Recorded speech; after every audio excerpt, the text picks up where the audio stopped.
Je vous remercie d'être aussi nombreux. Je vais vous présenter aujourd'hui Jean-Philippe Siblet, qui est donc directeur du service patrimoine naturel du Musée national d'histoire naturelle, qui a collaboré avec nous sur le projet de d'Ivry, dont nous allons parler un petit peu, mais c'est surtout sa conférence qui nous intéresse, bien sûr. Nous avons depuis 2001 une fondation AIA, fondation entreprise, intitulée Architecture, Santé et Environnement. Donc nous essayons de communiquer à l'extérieur notre culture AIA, architecte-ingénieur, et sur les trois expertises qui sont les nôtres, l'architecture bien sûr, la santé, toujours au centre, puisque 50 ans d'AIA, que nous avons fêté la semaine dernière, c'est 50 ans de travail sur la santé, et principalement, et encore aujourd'hui, les ouvrages de santé représentent un peu plus de la moitié de notre chiffre d'affaires. Voilà, nous sommes 600 personnes en tout, et à peu près 120 ici à Paris. Voilà. Architectes, ingénieurs, et également nous avons des personnes qui font le management et travaillent aujourd'hui tous ensemble sur le projet, par exemple sur le BIM, que nous allons présenter prochainement au MIPIM. Le BIM qui vraiment nous rassemble tous, puisque nous avons les plans d'architecture au départ, toute l'ingénierie qui arrive avec, et derrière, ce qu'on appelle le BIM 4D, c'est-à-dire la programmation dans le temps des chantiers et le suivi des chantiers en 3D. Et c'est très intéressant. J'espère qu'on aura l'occasion de vous le présenter à un prochain rendez-vous de la Fondation. Qu'est-ce que la Fondation? Donc, on a un comité scientifique. Plusieurs sont ici parmi nous. Merci d'être avec nous.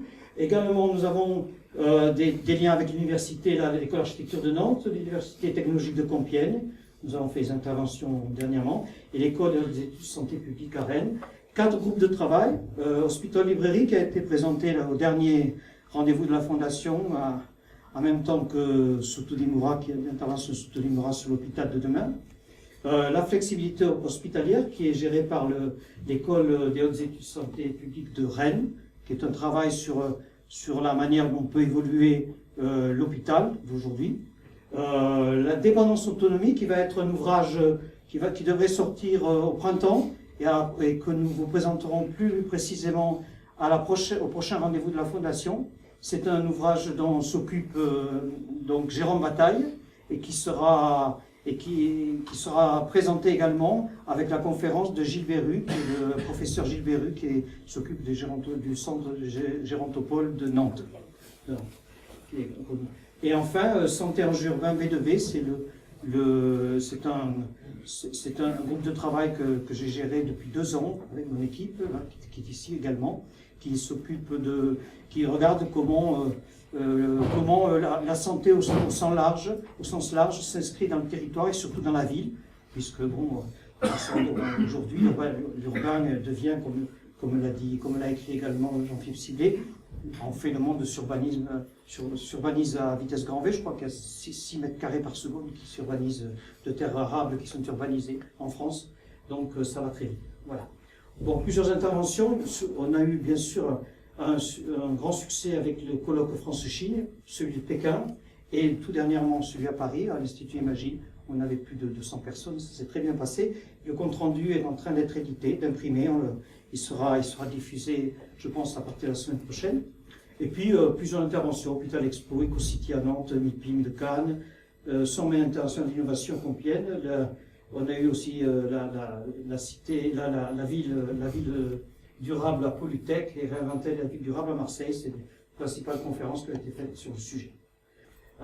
Jean-Philippe Siblet, qu'on a donc rencontré dans le cadre de notre travail sur Ivry. Et à l'occasion d'un déjeuner, il m'a raconté un peu sa vie. Et il m'a raconté sa vie parce que, en fait, il faut savoir qu'il a écrit au Muséum d'histoire naturelle à l'âge de 14 ans, je crois, qu'il voulait travailler là-bas, qu'il admirait beaucoup là, et puis il a intégré que 40 ans après, et entre-temps, il va nous expliquer tout ce qu'il a fait. Merci Jean-François, bonsoir à tous. et à toutes. Alors bon, ma vie n'a pas un grand intérêt, mais puisqu'elle passionne Jean-François, je vous en dis deux mots. En gros, effectivement, ce qui est intéressant à savoir, c'est que ce qui est assez rare au muséum, c'est que je suis autodidacte, en fait, et que du coup, dans un monde de chercheurs et de gens surdiplômés, c'est pas toujours évident. Donc, comme le dit Jean-François, j'ai rapidement été intéressé par les questions de nature, mais le problème c'est que, comme vous le savez sûrement, et c'est encore très vrai, aujourd'hui, pour s'intéresser à la nature et pour éventuellement travailler à sa protection, il faut faire des maths, de la chimie, de la physique, ce qui n'était pas mon cas, parce que j'ai été identifié très rapidement comme un littéraire et je me suis désintéressé beaucoup trop tôt des questions scientifiques pour pouvoir faire un cursus qui me permettait de faire de ma passion mon métier. Ce qui fait que j'ai fait quelque chose de totalement différent. J'ai fait des études de droit, financées par l'administration dans laquelle j'ai travaillé dès que j'ai eu le bac, parce que je n'avais pas envie de dépendre de mes parents, et je voulais gagner ma vie. Donc j'ai passé des concours dans l'administration, commencé comme facteur, puis ensuite contrôleur, puis ensuite inspecteur. Et puis parallèlement, j'ai développé une passion donc, pour les oiseaux. Donc, je suis une spécialité ornithologue. Je me suis beaucoup investi dans des associations de protection de la nature et dans des associations ornithologiques, ce qui m'a amené à être en contact avec tout un tas de partenaires, qui soient dans le monde de la recherche ou dans le monde de la gouvernance. Et puis un jour, j'ai eu l'opportunité d'intégrer ce qui s'appelait à l'époque, peut-être certains d'entre vous ont connu cette administration, la DRAE, la Délégation régionale à l'architecture et à l'environnement, où travaillant au ministère de ce qui s'appelait à l'époque par la Poste, avec un grand L, mais Poste et Télécommunications, j'avais des contacts avec la personne que j'ai remplacée, et du coup je me suis intégré cette administration en tant que responsable de la protection de la nature en Île-de-France, et je suis resté 18 ans. Et puis un jour, l'opportunité s'est faite, quelqu'un que je connaissais a pris le poste de directeur du service du patrimoine naturel. J'ai demandé à le rencontrer, je l'ai vu, je lui ai dit écoute, tu auras besoin d'un adjoint, c'est à peu près évident, ça tombe bien, il est en face de toi, il a dit oui. Et voilà, donc il y a maintenant 8 ans. Et puis maintenant, donc j'ai pris la place de directeur depuis maintenant presque 4 ans. Voilà, donc le service du patrimoine naturel, en 2 mots, c'est un service qui s'occupe qui fait de l'expertise. En gros, donc le muséum a 5 missions, parmi certaines vous les connaissez très bien, notamment tout ce qui est la diffusion des connaissances à travers toutes les animations, la grande galerie de l'évolution, etc. au Jardin des Plantes. Mais moins connu, il y a une fonction d'expertise, donc qui est assumée en très grande partie par le service dans lequel je travaille et qui notamment s'occupe des grandes questions transversales que sont la connaissance de la biodiversité, où elle se trouve, son évaluation, et puis toutes les grandes politiques dont vous entendez parler certainement dans vos métiers, les trames vertes et bleues, les stratégies de création d'espaces protégés, et puis de plus en plus l'interaction entre les aménageurs et entre guillemets les protecteurs, pour faire court. Nous allons visionner un petit film de 5 minutes sur Ivry qui vous mettra un peu dans le contexte du travail que l'on a fait ensemble. Ça, c'était lundi dernier, enfin lundi, il y a une semaine, c'était la signature du marché d'Ivry. Donc, tous autour de la maquette, 52 personnes ont travaillé pendant 3 ans sur ce projet. Et heureusement qu'on l'a gagné, parce que sinon on n'aurait pas été bien. Et Benoît, qui est avec nous là, qui est là-bas, a eu, avec le petit film que nous avons donné, que nous avons présenté au concours, a reçu le prix du cadre de vie. Donc, il y a quelques semaines également. Je mets le film, et puis on en parle après tout à l'heure un petit peu.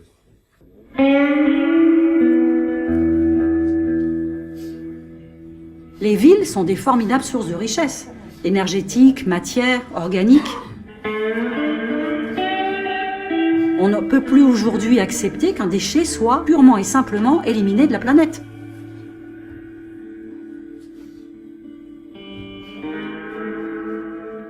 Tout le projet est conçu de telle sorte qu'une ville puisse consommer elle-même les déchets qu'elle produit sur place et les valoriser.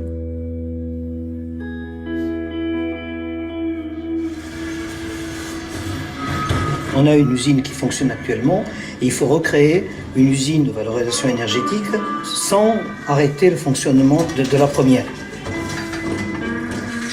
Il faut qu'il y ait une continuité de service sans faille. on a pris le parti de prendre le terrain qui restait et de construire une unité sur cet îlot, sur l'îlot restant. Il faut évidemment qu'on traite les déchets, qu'on les traite de façon continue, mais qu'on les traite aussi de façon encapsulée pour l'environnement. Et d'assurer à la fois par la conception et l'implantation que ni bruit, ni odeur, ni émanation sortiront du site. Pour qu'une usine soit proche, il faut qu'elle soit sûre. Donc aujourd'hui, on a une unité de valorisation énergétique qu'on appelle l'UIOM. Elle va fonctionner jusqu'en 2020-2021, date à laquelle on mettra en route l'unité de valorisation énergétique.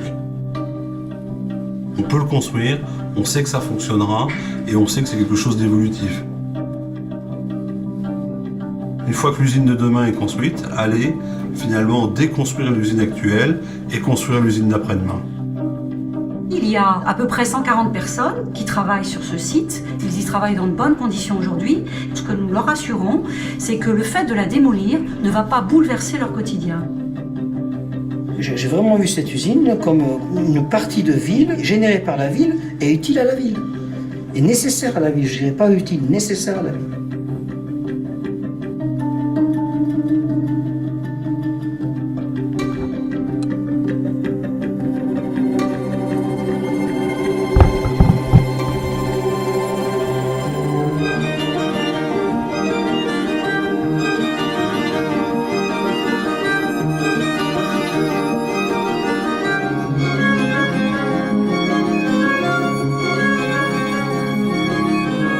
Ce n'est plus une machine que l'on voit de loin, c'est quelque chose que l'on vit de près, que l'on côtoie, que l'on longe à pied. C'est quand même une forte volonté du SICTOM. C'est de faire accepter ces usines au sein de la ville. Ce qui est important aussi dans ce projet, c'est qu'il y a une dimension scientifique. Comment peut-on donner à cet objet industriel un intérêt autre que celui pour lequel il a été initialement créé ? Le retour d'une certaine forme de nature, expliquée et fréquentée, parce que l'idée des biens, que les gens s'approprient ce territoire et puissent en bénéficier, c'est une des preuves encourageantes que la société est en train d'évoluer dans sa prise en compte de la biodiversité. Qu'elle se rend compte que c'est plus juste quelque chose qui fait beau ou qui rend heureux quand on voit du vert, mais qui devient quelque chose de vital. L'unité de valorisation organique a pour objectif de produire du compost, de produire du biogaz et d'envoyer à l'unité de valorisation énergétique tous les déchets à fort pouvoir calorifique. Il y aura un besoin de transport alternatif sur la région parisienne et d'adjoindre une troisième usine, celle qui permettra de minimiser une partie du transport que nécessite un tel équipement urbain. C'est une seule usine qui atteint sa plénitude en plusieurs phases. Des efforts très importants vont être faits pour créer un lien entre le quartier de la Grande Bibliothèque et Ivry. Et tout est axé sur des liaisons douces. Là, on est vraiment dans le cœur du Grand Paris. Dans le projet, j'ai été complètement habité par cette problématique-là. J'ai fait comme un élément du Grand Paris qui s'étend et qui évolue inexorablement.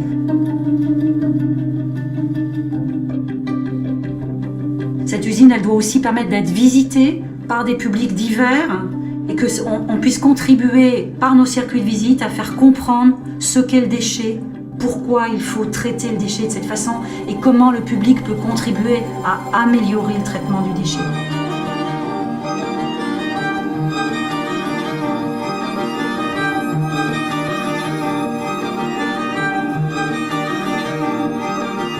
Cette usine, elle se doit d'être moderne, attractive, intelligente, mais elle doit aussi être pédagogique, ouverte, pour que les gens aient envie de venir voir ce qu'est le déchet et comment on le traite.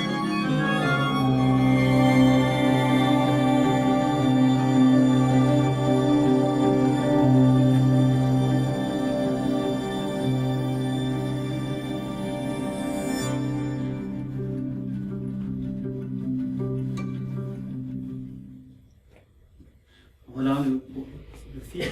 Je remercie les personnes du chef du projet qui est Didier Fournet qui est là, qui est venu chef de projet du SICTOM, directeur général adjoint du SICTOM, qui est parmi nous, qui a donc suivi comme nous pendant 3 ans le projet. Il a souffert sûrement autant, si ce n'est plus que nous, voilà, puisqu'il avait 2 projets à suivre. Heureusement, il a choisi le bon. J'ai extrait 3 petites diapos et il va réagir simplement sur 3 diapos sur la partie Donc biodiversité. La première, c'est territoire entre Selle et Rac. Bon, alors, ce qui était important dans ce projet, c'est qu'il se trouve à l'interface entre deux espaces tout à fait fondamentaux pour la ville d'un point de vue environnemental. C'est d'abord la Seine et ses berges. La Seine, c'est un peu le cordon ombilical de la ville, et il s'y passe énormément de choses d'un point de vue écologique, alors qu'on voit parfois les éléments les plus visibles, par exemple, c'est les oiseaux, les végétaux, mais il ne faut pas oublier que dans la Seine, il y a plein de choses, y compris des poissons, qui d'ailleurs vivent de mieux en mieux, puisque heureusement les sommes tout à fait importantes qui sont mises en place pour améliorer la qualité de l'eau commencent à porter leurs fruits. Et on voit arriver des espèces qu'on n'avait pas vues depuis longtemps, alors pas encore le saumon, mais la truite de mer par exemple, a déjà été vue à plusieurs reprises à Paris récemment. Et puis d'un autre côté, vous avez les voies ferrées, qui sont des endroits où en fait l'emprise urbaine paraît très importante, mais finalement pas tant que ça, parce qu'il y a plein d'interstices, il y a plein d'endroits où la végétation peut se loger, et il y a aussi beaucoup de vie. Et donc en fait, l'usine et son aménagement ont été un peu aussi pensés comme une interface donc entre la Seine et cet endroit un peu privilégié, et puis les autres secteurs, les autres espaces verts du secteur d'Ivry, ce qui est absolument fondamental. C'est-à-dire qu'aujourd'hui, ça ne sert à rien de fabriquer ce qu'on appelle des puits écologiques, d'attirer et de capter une faune et une flore intéressantes si elles n'ont pas de possibilité d'essaimer ailleurs. Donc il faut vraiment raisonner en termes de réseau, en termes de continuité, et c'était en ça que le projet était intéressant. On verra probablement après en quoi on a pu encore améliorer, au-delà de ce qui se passe sur le site lui-même, cette notion de continuité, de fonctionnalité des écosystèmes. Bon, il y a pas mal de choses à dire là-dessus. On pourrait procéder par mots-clés. On pourrait dire d'abord innovation, parce que c'est vrai que bon, les toits végétalisés, c'est pas totalement innovant, j'en parlerai tout à l'heure dans mon intervention, mais ce qui est innovant, c'est la quantité sur un si faible espace. C'est alors ça, la photo ne le montre pas forcément, mais c'est des milieux qui ont été pensés de façon très différente. Il n'y a pas que de l'herbe, il y a de l'eau, il y a des zones humides, il y a des végétaux arbustifs, alors pas encore d'arbres pour des raisons géotechniques, mais en tout cas, voilà, donc là il y a vraiment quelque chose qui a été réfléchi comme pour essayer de fabriquer des véritables écosystèmes fonctionnels. Et puis un autre point qui me paraît extrêmement important dans la politique d'aménagement d'une ville, c'est le pluriusage. Aujourd'hui, je ne pense pas qu'on puisse continuer à consommer des espaces avec un objectif unique, qui peut être tout à fait noble, mais qui, à mon avis, ne permet pas d'optimiser ce qu'on fait.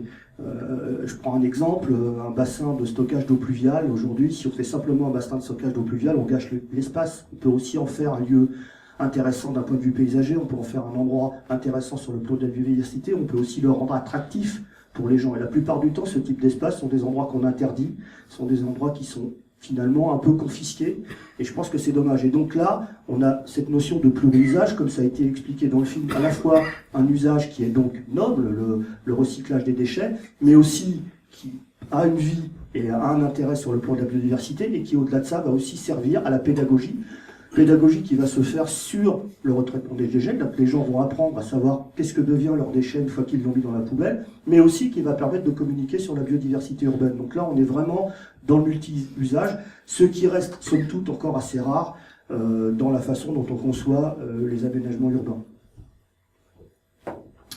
Voilà, et puis ça, cette illustration est assez intéressante parce qu'elle montre la volonté qu'on a eue. Alors, Jean-François pourra le certifier, c'était pas forcément évident au départ, parce qu'il y avait des réticences, il y avait des difficultés, etc. Mais moi, ça me paraissait complètement important que l'usine ne soit pas isolée au milieu de nulle part, et qu'effectivement, ce que je vous disais tout à l'heure, les relations avec son environnement immédiat soient présentes. C'est pour ça qu'il a été décidé d'aménager devant l'usine un espace qui va être en interrelation avec les aménagements qu'on va faire dans l'usine. Je vous donne un exemple tout bête. Si on veut faire nicher des hirondelles sur le bâtiment, eh ben, il ne suffit pas de mettre des nichoirs, ou il ne suffit pas de le vouloir. Il faut aussi que les hirondelles puissent avoir de la boue pour pouvoir construire leur nid et pouvoir ainsi se reproduire. Par exemple, il y avait une belle colonie d'hirondelles de rivage à la Villette Quand on a aménagé les dernières friches qui se trouvaient à côté de la Villette, les hirondelles ont disparu. Elles n'ont pas disparu parce qu'il n'y avait plus d'insectes, elles ont disparu parce qu'il n'y avait plus de boue pour faire leur nid. Donc là, on donne la possibilité aux hirondelles de trouver de la boue pour faire leur nid. Ça paraît tout bête, mais il fallait quand même y penser. Puis surtout, on donne aussi une autre image de l'espace vert qu'on veut toujours bien réglé, bien propre, etc. Et là, on a essayé de privilégier quelque chose qui soit naturel et surtout qui induise, disons, un continuum du très urbain jusqu'au plus naturel. Alors évidemment, on est en ville, hein, on ne va pas fabriquer la forêt amazonienne, mais néanmoins, c'est une volonté qui m'apparaît assez nettement sur cette photo qui, je l'espère, deviendra réalité dans quelques temps. Donc j'ai intitulé ma conférence La biodiversité en ville, mode ou nécessité, d'un titre un peu provocateur. Bon, c'est vrai qu'aujourd'hui, la biodiversité humaine, la biodiversité urbaine, lapsus révélateur, est quelque chose dont on parle beaucoup, pas forcément toujours à mon goût très bien, et surtout pas forcément toujours avec une connaissance suffisante du fonctionnement des écosystèmes. Donc ce que je vais essayer modestement de faire, c'est de vous faire partager mon point de vue, et puis j'espère qu'après on pourra avoir quelques échanges sur ces sujets. Donc il m'a semblé important au démarrage de cette intervention de vous donner quelques informations ou quelques termes clés, quelques éléments de sémantique et de contenu sur le terme biodiversité. Le terme biodiversité, c'est quelque chose qui n'est pas ancien, c'est quelque chose qui est tout à fait récent. Ça fait 30 ans qu'on parle de biodiversité, mais ça fait à peu près 20 ans qu'on en parle de façon assez médiatique. En gros, c'est la conférence de Rio qui a été à l'origine de la réussite du terme biodiversité. Avant, on parlait de nature. Alors, est-ce que c'est bien de parler de biodiversité par rapport à nature? Je vous en laisse juge. Le terme de biodiversité est certes beaucoup plus signifiant, et un contenu beaucoup plus riche. Force est de constater que nos concitoyens ne savent pas ce que c'est que la biodiversité. En tout cas, quand on interroge les gens dans la rue, qu'on leur demande « Pouvez-vous nous expliquer ce que c'est que la biodiversité ?» on a des taux de réponse qui sont assez faibles. Alors qu'avant, la nature, tout le monde savait à peu près à quoi ça correspondait. Et alors, ce qui est un peu plus inquiétant, c'est que quand on s'adresse à des élus, et notamment aux élus de la République, parce que ça a été fait récemment, il y a eu un sondage, il y a eu un questionnaire qui a été remis aux sénateurs et aux députés. Là, on est quand même très loin d'avoir des réponses qui soient pertinentes. Donc en gros, la biodiversité, c'est constitué de 3 éléments qui représentent la diversité du vivant sous toutes ses formes. Le regretté Robert Barbeau, donc, qui était quelqu'un qui était très connu au muséum et qui travaillait beaucoup sur ces questions, parlait de la biodiversité comme le tissu vivant de la planète. Alors, il faut faire attention avec ces slogans, parce qu'aujourd'hui, on a beaucoup tendance à parler, à gouverner avec des slogans, mais parfois, des images simples permettent de se forger une idée. C'est-à-dire que pendant longtemps, la biodiversité, la protection de la biodiversité, c'était la protection des petites fleurs et des petits oiseaux. Quand on dit c'est le tissu vivant de la planète, on commence à s'intéresser à des choses qui sont plus fondamentales, qui sont notre vie sur cette planète. Et donc, quelles que soient nos fonctions, c'est quelque chose qui doit être pris en compte, non plus comme quelque chose qu'on fait quand on a fait tout le reste, mais quelque chose qu'on fait avant tout le reste. Sinon, finalement, il n'y a pas grand sens à nos actions. Donc, 3 éléments. Le premier élément, celui qui est le plus connu, c'est la diversité des espèces. Donc ça, voilà. Donc en gros, on pense qu'il y a à peu près 11 millions d'espèces qui vivent sur la planète. C'est un chiffre qu'il faut prendre avec beaucoup de pincettes, parce que il y a des gens qui disent il y en a probablement beaucoup plus, et notamment, il faut savoir que les fonds marins sont pratiquement inconnus, donc on pourrait potentiellement doubler ce chiffre. Enfin bon, voilà. Et on en connaît environ 1,7 million. Voilà. Et dans tout ça, on décrit à peu près, bon an mal an, 10 000 espèces. Donc, si on considère qu'aujourd'hui, on vit la 6e crise d'extinction des espèces, alors qu'est-ce que c'est qu'une crise d'extinction? C'est une crise massive, parce qu'il y a toujours des extinctions d'espèces, mais là, on est dans une crise massive. Parmi les 5 autres précédentes, celle qui est la plus connue, c'est la disparition des dinosaures. La disparition des dinosaures, en gros, c'est aujourd'hui comment elle est arrivée. Hein, c'est la conjonction d'éruptions volcaniques très violentes qui ont produit des cendres qui ont obscurci le ciel pendant des centaines d'années, et puis les collisions avec des météorites. Donc voilà. Donc toutes les causes, les causes des 5 crash de biodiversité précédentes sont des causes totalement naturelles. Ce qui différencie la 6e cause avec les 5 précédentes, c'est qu'elle est totalement anthropique. Alors qu'il n'y a pas eu de météorites, il n'y a pas eu d'éruption volcanique. Tout ce qui nous arrive aujourd'hui, et notamment les changements globaux et une de leurs principales conséquences, les changements climatiques, c'est totalement anthropique. Donc voilà. Donc à raison de 10 000 espèces découvertes par an, une part très significative de la biodiversité aura disparu. Alors, je ne sais pas si c'est 2, 3, 4 millions d'espèces qui seront disparues, mais en tout cas, c'est des centaines de milliers, des millions d'espèces qui disparaîtront, et avec elles, tout le potentiel dont l'humanité peut tirer. Hein, on y reviendra plus tard. Ensuite, la diversité des habitats. Ça, c'est moins connu, mais pourtant, c'est d'une évidence rare. C'est-à-dire que s'il n'y avait pas de diversité des habitats, il n'y aurait pas la diversité spécifique parce que les espèces habitent des habitats.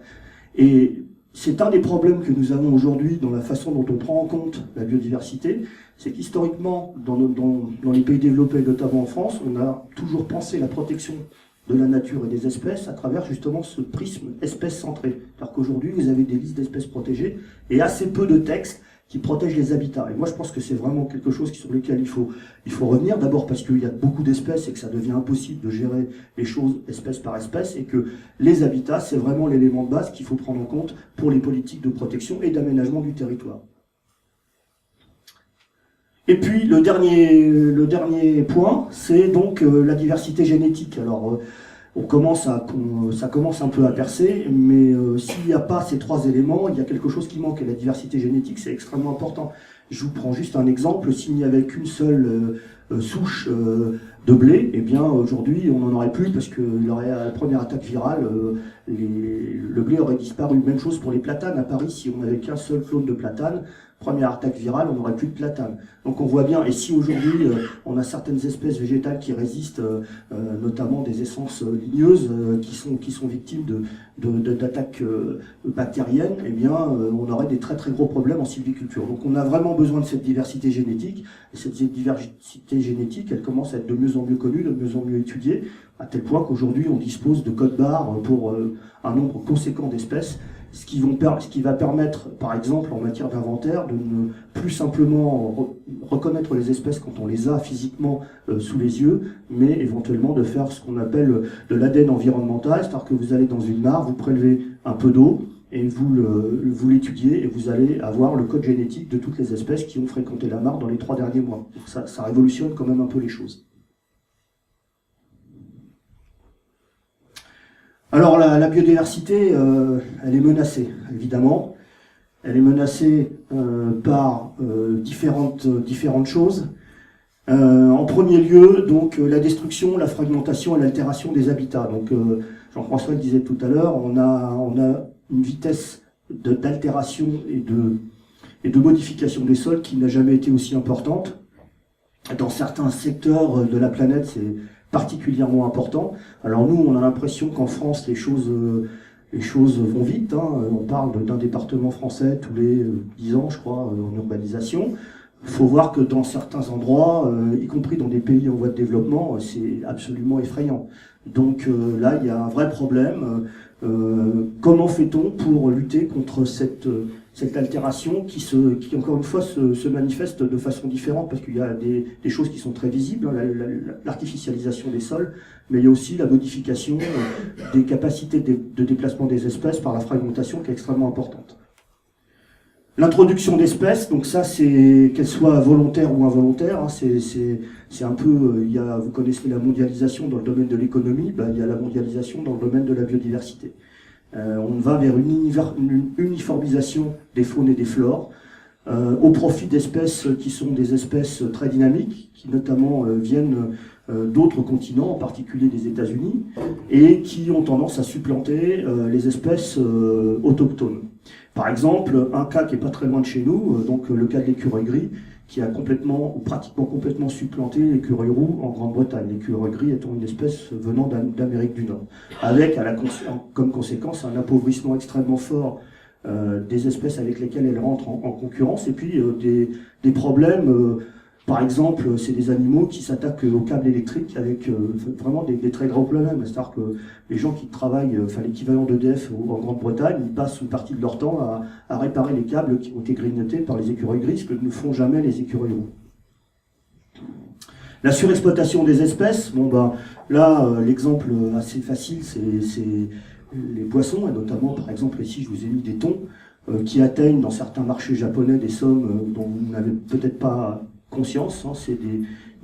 Pour un thon, ça peut être plusieurs milliers d'euros, voire éventuellement jusqu'à 10 000 euros si l'espèce est particulièrement grosse, si elle n'a pas été endommagée au moment de la pêche, etc. Donc c'est vraiment des problèmes tout à fait importants. Alors c'est facile de taper sur le Japon, mais on a nous aussi à se regarder dans une glace, et parfois un certain nombre d'activités qui sont menées en termes de pêche sur les côtes françaises ne sont pas du tout durables et posent des gros problèmes. Le gros problème, c'est que notamment les gens, les pêcheurs, ne veulent pas admettre que c'est leur activité qui est la cause de diminution des stocks. Alors qu'il y a plein de raisons qui font que voilà, c'est les Spoutnik qu'on lance, c'est toujours les autres, mais c'est jamais soi qui est à l'origine de cette surexploitation, ce qui est problématique parce que réellement aujourd'hui on a beaucoup d'espèces qui sont on a un seuil très très bas, voire même au seuil de l'extinction pour certaines espèces. Le changement climatique, j'en ai déjà parlé, c'est un vrai problème. Donc vous avez tous certainement entendu parler de la conférence de Paris sur le climat qui va se tenir en décembre prochain. Tout le monde fonde de gros espoirs. Moi aussi, j'espère. Maintenant, pourquoi les choses se passeraient mieux à Paris alors qu'elles se sont passées mal avant? Je sais pas. Peut-être qu'il y a un air à Paris qui sera favorable à la négociation, mais en tout cas, j'ai un peu peur que les choses n'avancent pas autant qu'on veut bien le dire. En tout cas, le changement climatique. Je ne sais pas si parmi vous il y a des climato-sceptiques, mais il faut vraiment qu'ils aient la foi chevillée au corps, parce qu'aujourd'hui les éléments scientifiques qui permettent d'avérer ce changement climatique, ils sont patents, notamment par l'intermédiaire de l'impact sur la biodiversité. Aujourd'hui on assiste à des changements d'air, de répartition d'espèces de façon très importante. On assiste à des changements de migration, à tel point que certaines espèces ne migrent plus. Il faut quand même savoir que maintenant, chaque année, il y a quelques dizaines d'hirondelles qui hivernent en Bretagne. Bon, voilà, donc il y a quand même des choses qui se passent devant nos yeux à une vitesse également très importante. Donc le changement climatique commence à affecter durablement les écosystèmes et notre milieu de vie. Et les chenilles, et j'en passe et des meilleurs. Et puis, un point qui est beaucoup moins connu, c'est la non-reconnaissance de la valeur de la biodiversité. C'est-à-dire qu'il y a encore 10 ans, une fleur, un oiseau, ça valait rien. Et puis aujourd'hui, on commence à se rendre compte que ça vaut de l'argent parce que ça devient rare, à tel point que je ne sais pas si certains d'entre vous ont vu le reportage qui a été diffusé, très bon reportage qui a été diffusé sur Arte il n'y a pas très longtemps. Et là, on commence à avoir peur puisqu'on commence à avoir de la spéculation sur la disparition des espèces. C'est-à-dire, en gros, les gens investissent de l'argent sur des espèces en misant sur le fait qu'elles vont devenir très rares, voire même qu'elles vont disparaître. Donc là, il y a vraiment quelque chose qui est en train de se passer. Alors, il n'y a pas que du mauvais, il y a aussi du bon. Parce qu'aujourd'hui, notre société n'est pas en mesure d'intégrer la protection de la biodiversité comme une nécessité absolue, sauf si elle lui apporte quelque chose d'immédiat. Et si ça rapporte de l'argent, à ce moment-là, on a un consentement à payer, on a un consentement à investir, et puis on a une acceptation sociale des contraintes qui est plus importante. Donc, cette reconnaissance de la valeur de la biodiversité, au moins à court terme, est vertueuse. Ceci dit, mon sentiment, c'est qu'une société qui n'est capable de protéger la biodiversité que si elle lui rapporte de l'argent est une société en perdition. Je pense qu'il y a des valeurs éthiques et des valeurs culturelles qui doivent être présentes. Et si elles se perdent, et si derrière le seul moteur de l'action c'est l'argent, je pense que nous n'avons pas pour longtemps, pour des raisons autres que simplement des aspects vitaux. Alors, je vous parlais d'effets de mode. C'est voilà, des colloques, des réunions, des séminaires sur la biodiversité. Il y en a un par jour, parfois même plusieurs par jour. Donc moi, je reçois ça régulièrement sur ma boîte mail. Certains sont très intéressants, d'autres un peu moins, mais en tout cas, voilà, on voit qu'aujourd'hui c'est un vrai sujet. C'est un vrai sujet auquel la société s'approprie ce sujet, mais pas forcément de façon toujours, à mon avis, raisonnée ou raisonnable. Et du coup, la biodiversité, ça peut avoir plusieurs acceptions, plusieurs façons de s'exprimer. Vas-y. Vas-y. Voilà, donc la biodiversité, c'est ça.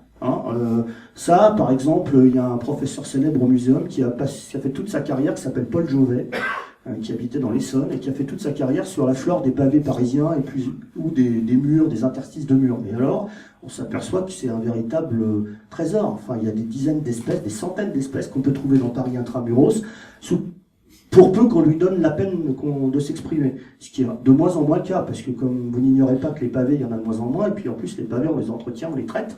Ce type de choses se voit de moins en moins. Et puis, il y a aussi, les murs végétalisés qui sont de plus en plus présents, qui sont pas forcément toujours des ouvrages écologiques, qui sont souvent des ouvrages esthétiques, dont d'ailleurs on ne prend pas forcément toujours compte des aspects d'approvisionnement en termes de, par exemple, d'irrigation. C'est souvent des choses qui coûtent très cher d'un point de vue irrigation, qu'il faut aussi traiter.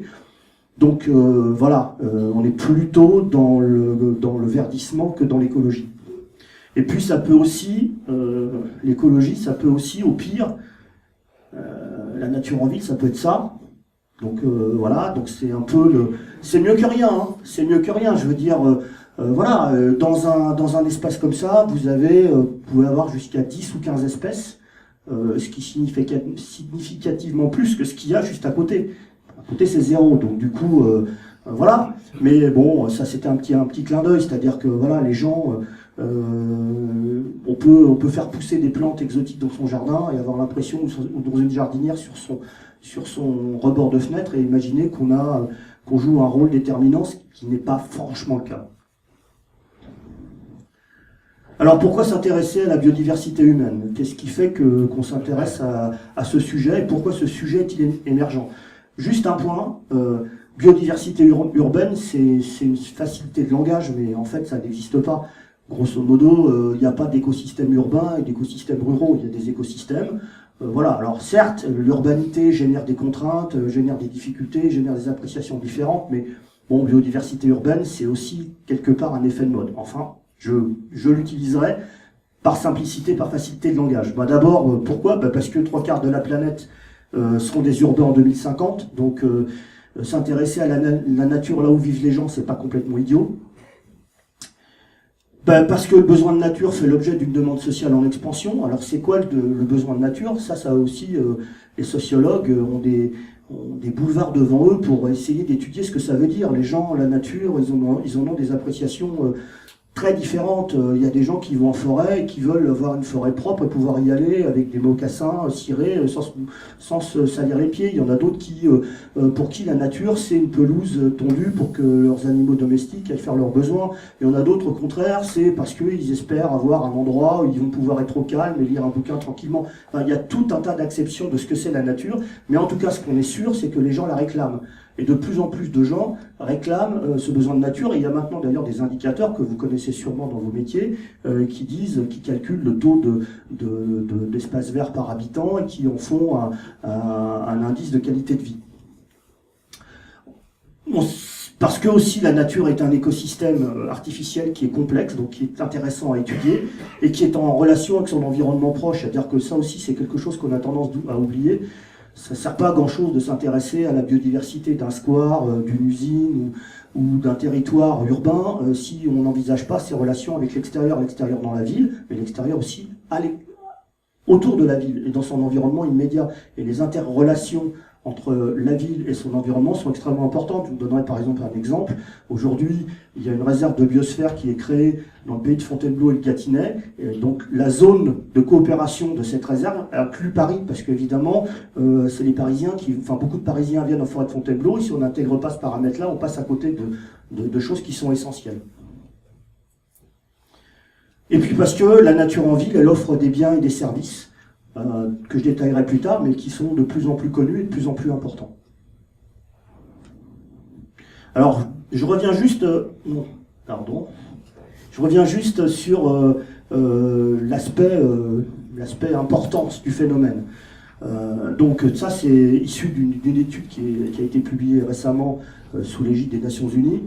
Donc en gros, 75% des humains seront urbains à la fin du siècle, donc c'est quand même pas rien. Et en gros, on considère que si on continue la tendance actuelle, si la tendance actuelle ne s'inverse pas ou ne se ralentit pas, eh bien, il y a à peu près 6,3 milliards de personnes qui vont vivre en 2050 dans les villes, soit le double de ce qui est à peu près actuellement. On estime qu'il y a à peu près aujourd'hui 3,5 milliards d'habitants qui vivent dans des zones urbaines, plus ou moins denses. Donc, ça veut dire que plus de la moitié de la population mondiale habite déjà dans des villes, et que en 2030, donc vraiment 2030, c'est demain, hein, vraiment, voilà, eh bien, on aura 60% de cette population mondiale. Et puis, on estime aussi que, ça c'est important pour des urbanistes et pour des architectes, 60% des terres qui seront urbanisées d'ici 2030, 60% des terres n'ont pas encore été construites. C'est-à-dire que voilà, tout est à construire. Voilà. Si on veut faire de la ville durable, c'est maintenant que ça se passe, parce que dans 30 ans, dans 50 ans, dans 60 ans, je dirais que les dés sont jetés. Alors on pourra toujours dire qu'on reconstruit la ville sur la ville, ça je l'ai entendu combien de fois. C'est quand même plus facile de construire la ville quand on a le champ libre que de la reconstruire sur elle-même, parce qu'on sait toutes les difficultés que ça pose. D'ailleurs, juste un petit clin d'œil, en matière d'aménagement du territoire, quand on voit les documents d'urbanisme qu'on a actuellement sous les yeux, tu as parlé du Grand Paris, on pourrait parler du schéma directeur d'Île-de-France, je vous engage à regarder le premier schéma directeur de l'Île-de-France qui avait été élaboré par quelqu'un dont certains d'entre vous connaissent peut-être le nom, qui était Paul Delouvrier. Bon, pas forcément une admiration sans borne pour le personnage, mais il n'empêche qu'à l'époque, il était visionnaire, et que la notion des villes nouvelles qu'on avait construites à l'époque, qui devaient être séparées de l'agglomération parisienne par une ceinture verte, a été complètement dévoyée. On voit bien aujourd'hui les problèmes que ça pose en termes de transport, en termes de difficultés. Enfin, je passe, mais c'est juste un petit clin d'œil. Vas-y. Donc, la nature en ville, la biodiversité urbaine, elle apporte un certain nombre de services, donc qui sont fondamentaux et qu'on commence aujourd'hui à mesurer. Donc des services d'approvisionnement, voilà, ça fournit un certain nombre d'éléments naturels dont on a besoin, des services de régulation, alors j'y reviendrai, des services culturels et des services de support. Donc on va les détailler un petit peu. Donc les services d'approvisionnement, j'ai pris l'exemple de l'abeille, parce que c'est aussi quelque chose qui est très à la mode. Aujourd'hui, vous savez qu'il y a des abeilles sur un certain nombre de toits parisiens. Et alors, ces abeilles, au-delà du caractère sympathique qu'elles ont, on s'est rendu compte qu'elles produisaient du miel d'excellente qualité gustative, mais aussi que ce miel, il était exempt de pesticides. Et en tout cas, il était beaucoup moins chargé en pesticides que des abeilles qui étaient dans des zones rurales apparemment protégées. Bon, la raison, vous l'avez immédiatement découvert vous-même sans que je vous l'ai dit, c'est tout simplement parce que à Paris, on n'utilise pratiquement plus de pesticides, qu'on est passé au zéro phyto dans plein d'endroits. Par exemple, c'est le cas au Muséum d'Histoire Naturelle, on est passé totalement au zéro phyto. Donc si vous avez l'occasion d'aller visiter le jardin des plantes cet été, vous verrez que tout est absolument traité de façon naturelle, défriché à la main.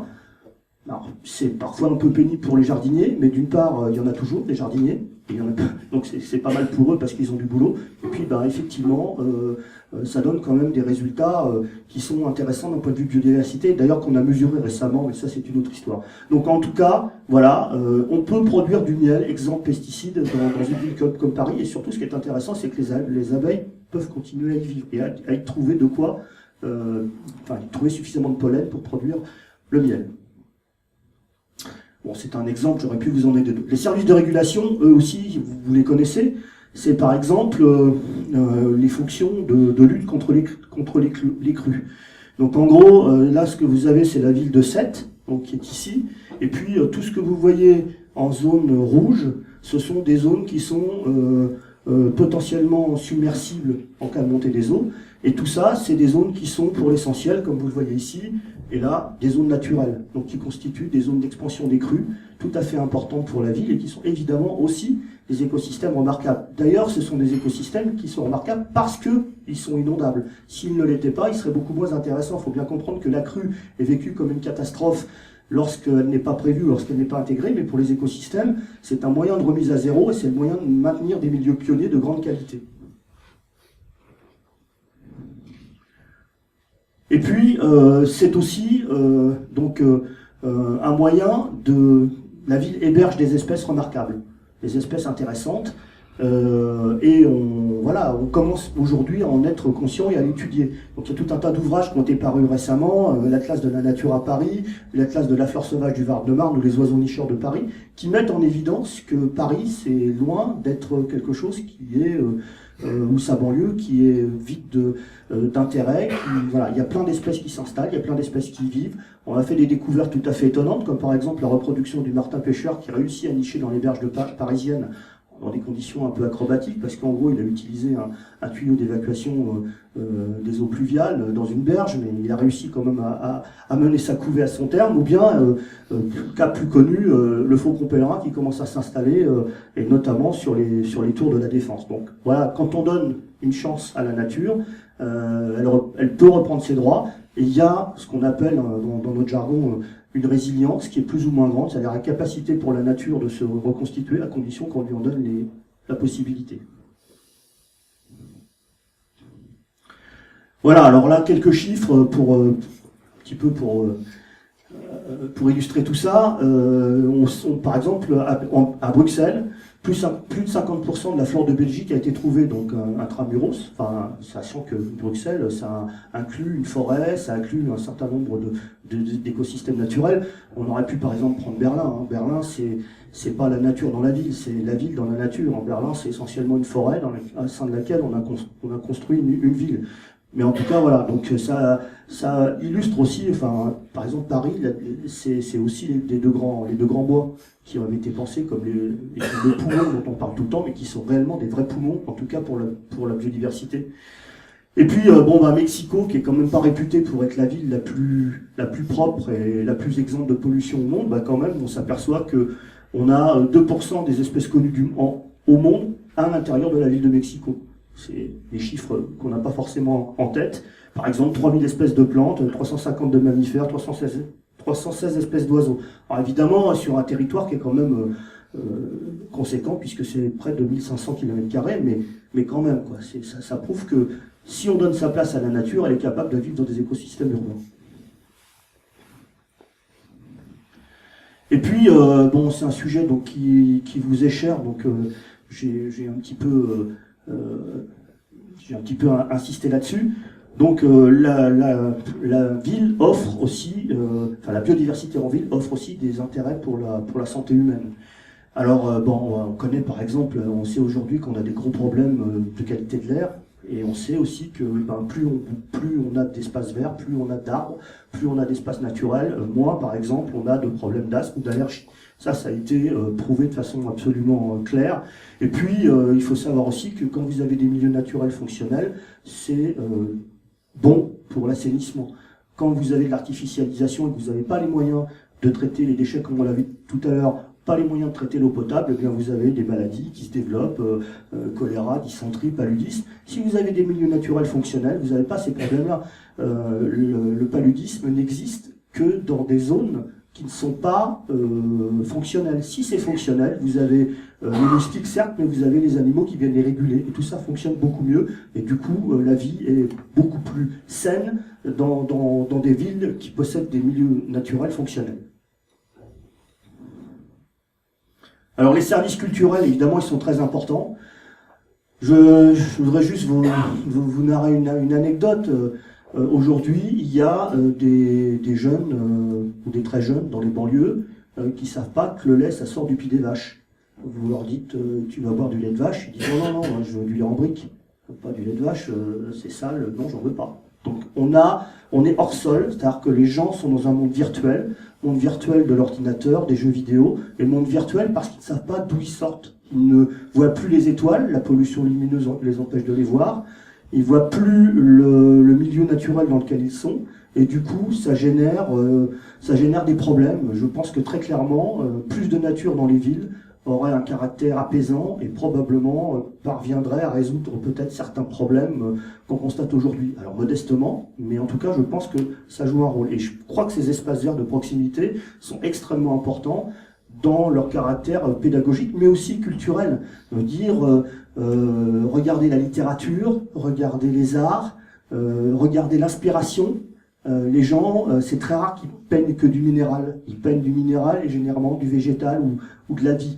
Et si on empêchait les gens d'entendre des oiseaux, ça a été étudié aussi par des gens qui ont vraiment mis des méthodologies et des protocoles pour le prouver. Si on vous empêche d'entendre des oiseaux, à un moment donné, vous allez le ressentir, et vous allez le ressentir comme un manque et comme un vide. Alors quand vous les entendez, vous vous en rendez pas compte, c'est fait partie de votre environnement, mais si on l'enlevait, vous vous en rendriez tout à fait compte. Et puis, si certains d'entre vous ont lu des récits de gens qui ont raconté leur captivité, des otages ou des gens pendant la guerre, ils disent tous qu'à un moment ou à un autre, ce qui les a raccrochés au monde réel, au monde derrière leurs barreaux, c'est parce qu'un jour ils ont entendu le bruit des feuilles ou ils ont entendu le chant d'un oiseau. Donc culturellement, c'est aussi quelque chose de très très important. Et j'insiste là-dessus parce que si on est uniquement dans la fonctionnalité, dans la rationalité, il y a quand même beaucoup de choses qui vont nous échapper. Alors, je voulais aborder la question aussi à travers des exemples. Et l'exemple que j'ai pris, c'est quelque chose qu'on a travaillé dans le cadre d'Ivry, mais pas que, c'est les toits végétalisés. En gros, et l'idée c'était comment on a beaucoup de mal à traiter la question de la trame verte urbaine. La trame verte urbaine, c'est quelque chose de très compliqué. Aujourd'hui, il y a beaucoup de choses qui se disent, beaucoup de choses qui s'écrivent, pas beaucoup de réalisations concrètes, et surtout pas de réalisations concrètes à des échelles relativement importantes. À l'échelle d'une agglomération comme Paris, par exemple, la trame verte, aujourd'hui, ça reste encore une idée noble, mais qui n'est pas mise en cause. Par contre, l'idée, c'est qu'il y a vraiment une demande, et cette demande, elle est maintenant cadrée par des textes. En gros, la trame verte et bleue, c'est le Grenelle de l'environnement qui l'a mis en œuvre. Bon, et qui, en gros, part du concept que il suffit pas d'avoir des réservoirs de biodiversité, donc des zones protégées pour la nature, il faut aussi les mettre en relation, parce que si on ne les met pas en relation, il y aura les flux de gènes, la capacité de se déplacer sera altérée. Et c'est d'autant plus important dans un contexte de changement climatique, puisqu'on sait que les espèces ont changé leur aire de répartition, que globalement, il faut s'imaginer un rouleau compresseur qui avance lentement, mais qui avance sûrement, de plusieurs kilomètres, pour certaines espèces plusieurs dizaines, et pour d'autres plusieurs centaines de kilomètres en très peu de temps, qui va grosso modo du sud vers le nord et qui fait changer les espèces d'air. Donc si ces espèces n'ont pas la capacité de trouver des corridors ou des couloirs ou des continuités écologiques pour aller d'un site à un autre, eh bien on va vers un crash de biodiversité. Donc l'exemple de la photo que vous avez à droite, voilà, c'est un peu ça, l'idée, le rêve, c'est des endroits où, à côté de zones très urbanisées, on va pouvoir avoir des zones multifonctionnelles, c'est-à-dire c'est y compris pour les urbains qui vivent là, pour un déplacement et pour que les jeunes puissent aller d'un endroit ou à un autre. Alors le constat, il est le suivant, c'est qu'il y a des milliers d'hectares de toitures inutilisées. Bon, ça c'est une photo, d'ailleurs je ne sais même pas d'où elle vient, mais si certains d'entre vous fréquentent régulièrement les tours de la Défense, c'est ce que vous avez vu du haut, donc des milliers d'hectares non utilisés.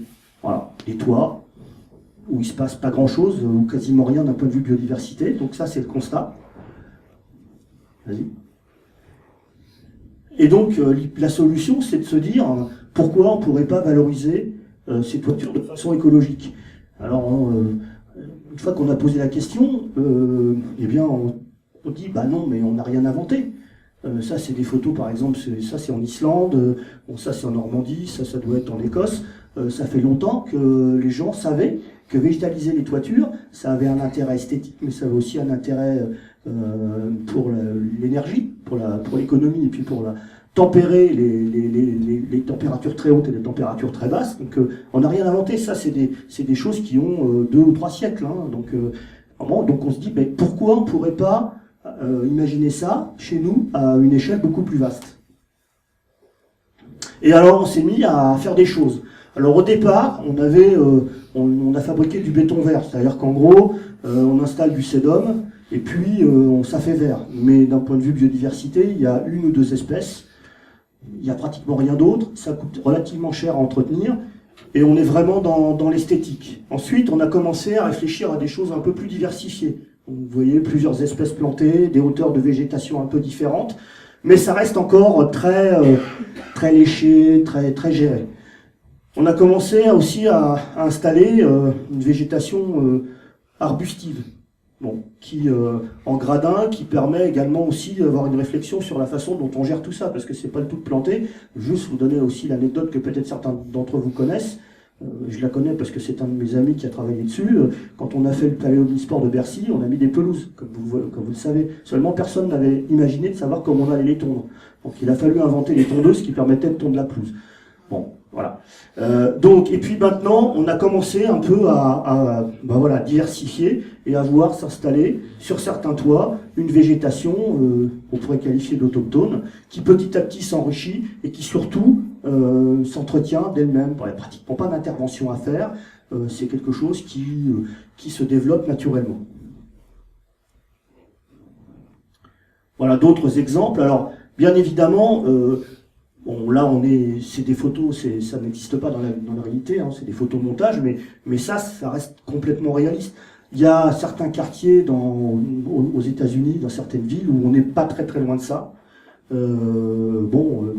Voilà. Et puis là, un projet qui, je ne crois, n'a pas vu le jour en tant que tel, mais donc ici, ce que vous avez, c'est un supermarché, donc qui a été dont la toiture est complètement végétalisée, et qui s'intègre, qui d'abord d'un point de vue paysagiste s'intègre dans l'environnement, ça c'est une première chose, mais qui permet une continuité des milieux naturels dans un environnement quand même relativement préservé. Alors, vas-y. Ça permet aussi à des espèces qui ont disparu complètement de la ville de se réinstaller. Le cochevillupé, c'était une espèce qui vivait, c'est une grosse alouette plus exactement, qui autrefois se nourrissait grâce à l'attraction hippomobile. Donc les chevaux, que ce soit les chevaux de l'armée ou les chevaux des calèches, etc., produisaient du crottin qui attirait les insectes dont se nourrissaient les cochevillupés. Et puis les cochevillupés, ils nichaient dans des zones de friches qui étaient encore très présentes dans l'agglomération parisienne. Petit à petit, tout ça a disparu, et donc ils se sont repliés dans certains lieux un peu annexes, comme par exemple les parkings de supermarchés, parce que là ils trouvent un peu de nourriture, ils arrivent à subsister, mais grosso modo leur population s'est complètement effondrée. On sait que si on crée des toits végétalisés, du type de ceux dont je vous ai montré, potentiellement cette espèce peut revenir. Même chose pour le petit gravelot. Donc vous voyez que c'est une espèce qui niche sur des milieux, des substrats caillouteux. Il fonde la protection de ses couvées sur l'homochromie, c'est-à-dire que les œufs se camouflent parce qu'ils ressemblent à des cailloux. Quand je parle de toiture végétalisée, d'ailleurs, c'est pas que du végétaux vert, ça peut être aussi un lit de gravier avec quelques végétaux, et on pourrait imaginer que le petit gravelot revienne nicher à Paris, ce qui serait en soi un événement assez intéressant et assez important, parce que ça montrerait que cette espèce-là peut subsister. Ça serait un très bon indicateur de la qualité des écosystèmes. Alors, vas-y. Voilà, donc Paris, c'est 400 km² de toiture. Alors bien sûr, on ne va pas imaginer végétaliser 400 km² de toiture, mais si on en végétalise 1 km², ça fera déjà pas mal. Donc on voit qu'on a quand même devant nous un champ d'expérimentation extrêmement important. Et voilà, c'est quand même quelque chose qui pourrait, dans certains secteurs, se réaliser, pour peu qu'il y ait à la fois la volonté et puis les moyens de le faire. Alors, pour terminer, quelques recommandations. Je pense que la nature en ville, ça ne doit pas être un gadget. Alors que bien souvent, on voit passer des projets qui sont quand même proches du gadget, c'est-à-dire en gros, on fait du verre pour faire du verre, quoi. Et si on n'a pas en tête la fonctionnalité de ce qu'on fait, bon, c'est pas très très utile, en tout cas d'un point de vue de la biodiversité. Après, il peut y avoir d'autres enjeux qui sont des enjeux esthétiques, qui sont différents enjeux, mais d'un point de vue de la biodiversité, il faut vraiment avoir en tête la fonctionnalité. Ensuite, il faut qu'on fabrique des écosystèmes fonctionnels. Ça revient souvent dans mes propos, mais la fonctionnalité, c'est des milieux qui permettent de vivre sans qu'ils soient sous perfusion forte. Ils seront forcément toujours un peu sous perfusion, parce qu'on est dans des milieux qui sont extrêmes, forcément. Sur un toit, par exemple, la végétation, elle subit des contraintes très importantes. Mais si on est obligé de monter sur le toit tous les 2 jours avec une tondeuse pour aller les faucher, pour aller la couper, ça n'a pas d'intérêt. Donc il faut vraiment qu'on fabrique des systèmes qui puissent fonctionner et qui puissent abriter un véritable écosystème. Ce qui d'ailleurs, j'en ai pas parlé, mais ça me donne l'occasion de le dire maintenant, qui génère aussi des comportements et des relations entre l'homme et son environnement nouveaux. Aujourd'hui, il y a des gens qui réclament de la nature, mais par contre, ils veulent pas être piqués par un moustique ou ils veulent pas voir une mouche dans leur cuisine. Il y a aussi une éducation à faire. La nature, ça a aussi parfois quelques inconvénients au quotidien. Il faut que les espaces naturels soient mis en connexion, ça c'est extrêmement important, donc c'est la question des trams dont j'ai déjà parlé, mais si Ivry est au milieu de nulle part, on aura beau faire la meilleure usine du monde et le meilleur aménagement écologique possible, eh bien il n'y aura rien qui viendra. Si on fait un toit végétalisé en haut de la Grande Arche de la Défense, eh ben, ce qui nous a été demandé, parce qu'on nous a demandé si on pouvait réfléchir là-dessus, on a dit bah non, ça va pas marcher parce que les abeilles, même si vous mettez des ruches, elles pourront pas monter là-haut. Ceux qui connaissent le parvis de la Défense avec les effets Venturi, la guêpe, elle sera rendue à Issy-les-Moulineaux avant d'être grimpée en haut de la Défense. Et puis bah voilà, il faut qu'il y ait un vrai changement de nos conceptions en termes d'urbanisme, c'est-à-dire que aujourd'hui, la biodiversité, c'est souvent la cerise sur le gâteau, alors qu'à mon avis, ça doit vraiment être quelque chose qui soit pris très en amont. Il y a même des gens, des agronomes qui réfléchissent aujourd'hui sur la capacité qu'on aurait à produire des productions agricoles en cycle court qui seraient destinées à alimenter la ville elle-même, donc en diminuant les circuits de distribution et en diminuant l'effet émissions de gaz à effet de serre par le déplacement, par l'arrivée des produits qui viennent notamment de Rungis pour Paris. Enfin, alors pour Paris, c'est peut-être pas l'exemple le mieux, mais en tout cas, il y a des gens qui réfléchissent vraiment à ça. Il y a déjà des productions végétales qui se mettent en œuvre sur des toits. Et puis, juste en 2 mots, parce que vous pourriez dire... en gros, c'est bien, mais qu'est-ce que le muséum on n'a pas très bien compris pourquoi le muséum s'investit là-dedans. D'abord parce qu'il y a des thématiques de recherche. Donc il y a plusieurs laboratoires de recherche qui travaillent sur des thématiques en lien avec des professionnels, donc sur les questions de connectivité, les questions d'inventaire, et puis la question des sciences participatives. Sciences participatives, 2 mots là-dessus. En gros, vous avez peut-être entendu parler de programmes Viginature notamment. En gros, l'idée, c'est issu de ce que les Anglais appellent la citizen science, c'est-à-dire la capacité pour des gens de récolter des informations et du coup de les sensibiliser à la conservation de la nature et à l'étude de la nature. Pas forcément d'ailleurs toujours pour avoir des données utilisables, mais en tout cas pour justement, voilà, alors par exemple il y a des données, il y a des opérations de sciences participatives où on demande aux gens de regarder à quel moment tombe la première feuille d'un érable, ou par exemple on leur demande de regarder les fleurs qui poussent sur le trottoir devant chez eux. Ensuite. Donc dans l'expertise, alors donc plus particulièrement le service dont j'ai la charge, on a des partenariats avec des entreprises qui développent des indicateurs. Donc il y a beaucoup d'indicateurs de qualité de la biodiversité. Il y en a certains dont vous avez peut-être entendu parler. Il y en a un qui est issu, qui s'appelle le CIBI, donc qui est un indicateur qui permet à partir d'une grille d'évaluation, d'indiquer si oui ou non on est dans un système qui marche, qui fonctionne et qui donne des résultats. Et puis là aussi l'expérimentation de techniques innovantes pour la prise en compte de la biodiversité dans la construction, l'aménagement et la gestion d'espaces non artificialisés. Par exemple, il y a une grosse thématique en ce moment sur les jardins d'entreprise. Il y a beaucoup d'entreprises qui commencent à mettre en place des scénarios de gestion alternative de leurs jardins, à faire des fauches tardives, à installer des ruches, à replanter des arbres fruitiers, etc. Et donc là, il y a une émulation qui est en train de se mettre en place. Et puis, un point qui est très très important, ça pourrait faire l'objet d'une conférence à elle seule, c'est le problème de la compensation écologique. Comment on compense des artificialisations de sol. Donc récemment, l'État a développé la théorie éviter, réduire, compenser.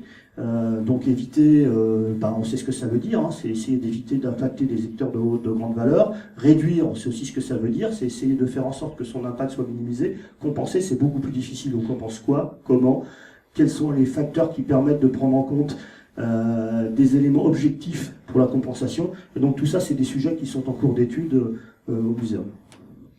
Voilà. Et puis ça, c'est une photo qui était faite à Sydney pour vous montrer que voilà, les animaux, quand on leur fout la paix, ils arrivent à être présents même au cœur des villes. Voilà, merci de votre attention.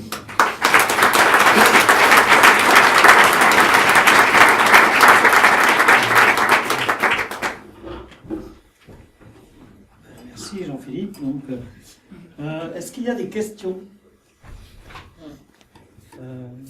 dans la salle? C'est toujours la plus difficile, la première. La première? Ça vous a rien inspiré comme question? Si j'ai bien compris, il faut construire la campagne à la ville. C'est exactement ça, voilà, c'est l'inverse de ce qu'avait dit Allais. C'est effectivement ça qu'il faut faire, oui. Ceci dit, l'idée des villes nouvelles autour de Paris était quand même, à mon avis, une belle idée. Comme je disais tout à l'heure, elle est en partie dévoyée, à la fois par le fait qu'on a urbanisé par des pseudopodes de l'agglomération parisienne jusqu'à ces villes nouvelles, et puis aussi parce que certaines de ces villes nouvelles ont eu un aménagement qui n'a pas tenu compte de la façon dont leur concepteur avait imaginé, c'est-à-dire qu'on en a fabriqué rapidement des villes anciennes où on a les mêmes problèmes, le problème de thrombose en termes de circulation, de ghettoisation, enfin tout ça, et c'est un peu dommage parce que dans l'idée c'était quand même à mon avis quelque chose d'intéressant. Mais oui, je partage votre point de vue, c'est ça qu'il faut faire.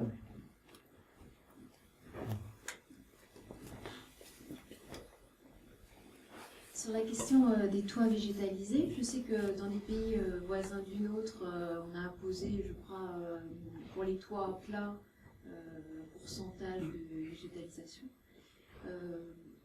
D'après vous, pourquoi, quels sont les freins qui ont été rencontrés en France sur cette question? Je pense que c'est des freins qui sont à la fois sociologiques, parce que en gros, c'est pas dans nos gènes, c'est pas dans nos mœurs, les gens n'ont pas encore intégré ça comme quelque chose qui était une possibilité. Il y a très peu de gens qui pensent à ça immédiatement, y compris d'ailleurs pour l'habitation personnelle. Hein, on a nous une culture en termes d'architecture qui fait qu'on n'a pas cette notion-là. Et puis je ne tiens pas à être provocateur par plaisir, hein, mais je pense que les architectes ont un rôle à jouer. Il y a assez peu d'architectes qui développent ces techniques-là, et il y a aussi beaucoup de contraintes qui sont virtuelles, c'est-à-dire qu'en gros, on oppose à cette végétalisation tout un tas de contraintes techniques. On ne peut pas mettre beaucoup de terre parce que ça pèse trop lourd, on ne peut pas mettre d'arbres parce que ça fait des racines qui vont avoir des problèmes. Enfin, il y a tout un tas d'arguments qui sont donnés, qui, quand on explique que ça a pourtant été fait ailleurs, finissent par tomber, mais en fait, c'est souvent trop tard. Donc en gros, voilà. Alors, je crois que c'est en train de s'inverser. Je crois que de plus en plus, là, il y a vraiment quelque chose qui est en train de se mettre en place. Mais je dirais que c'est quand même essentiellement sociologique, quoi. Et clairement, enfin, les images que j'ai montrées, en Islande, ça se pose même pas le problème. Enfin, je veux dire, c'est voilà. Et d'ailleurs, en Normandie non plus, hein, les toits en chaume avec les tulipes sur la fêtière, les gens, ils se posent pas la question. C'est comme ça qu'on a toujours fait. Alors, c'est pas forcément des endroits d'ailleurs très riches d'un point de vue biodiversité. Hein, et il faut aussi se méfier parce que là, on est vraiment dans le décor. Mais en tout cas, voilà, il y a un problème, à mon avis, essentiellement sociologique. Je parlais déjà des toits plats, en fait. Ah bah les toits plats, non, c'est quelque chose qui est vraiment aujourd'hui l'essentiel des toits végétalisés. C'est malheureusement des choses qui sont très banales, hein, du sédum ou des végétations, et on commence juste à voir des expérimentations, y compris dans Paris Intramuros, là, qui sont suivies avec des études à long terme sur qu'est-ce qui pousse, comment ça s'entretient, y compris d'ailleurs de la culture aussi de végétaux consommables, hein, enfin des légumes, etc. Et on commence juste ça commence juste à émerger. Ce qui est intéressant, c'est que, voilà ce que je disais tout à l'heure, il commence à y avoir des réflexions sur une filière commerciale de ça.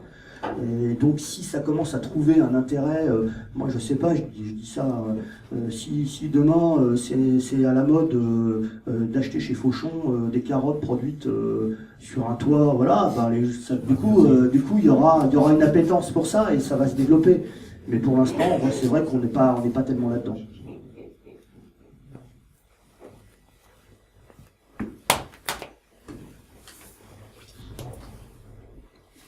Si vous étiez médecin de la biodiversité, quel serait le diagnostic que vous poseriez aujourd'hui Pour deux patients, le patient qui est la campagne et le patient qui est la ville.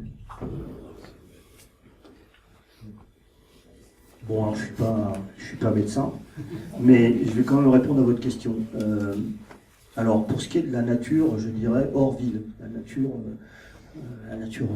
ailleurs que la ville. Donc, on a des éléments assez précis pour votre réponse, parce qu'on vient de terminer une évaluation de l'état de conservation des sites Natura 2000. Donc, les sites Natura 2000, c'est les sites qui sont issus de l'application des directives communautaires, dites oiseaux, et, donc, de 79 et Habitat Faune Flore de 92.